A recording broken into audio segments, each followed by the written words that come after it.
In this video, we are going to walk through everything you need to get Clojure up and running from scratch on Windows using WSL. When we are done, you will have a live REPL connected to an empty project and be ready to start writing code.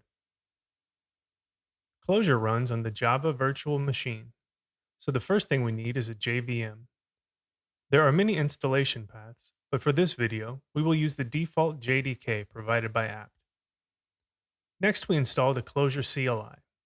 The CLI can download Clojure itself, packaged as a Java archive, commonly called a jar file, as well as any other Clojure or JVM-based libraries your project needs.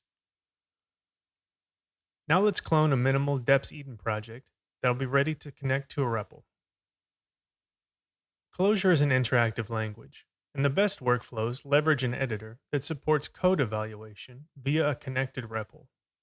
A REPL lets you interact with a running program directly from your editor.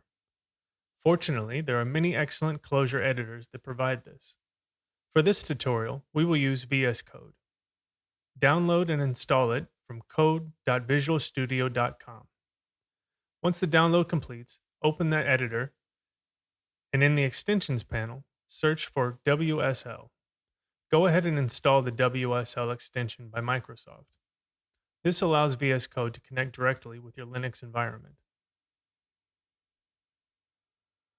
From your Ubuntu terminal, navigate to the project folder and open VS Code.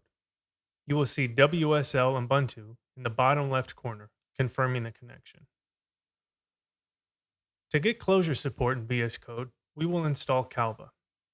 Calva has made extra efforts to be approachable to beginners while still providing all the tools you need for daily professional use.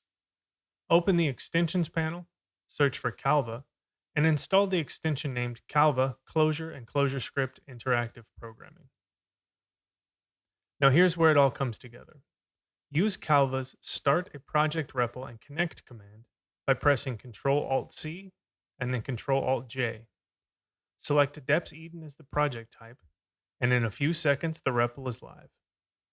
Let's evaluate a few expressions to confirm everything is working. Place your cursor after the closing parentheses and press Ctrl-Enter. You will see the result appear in line.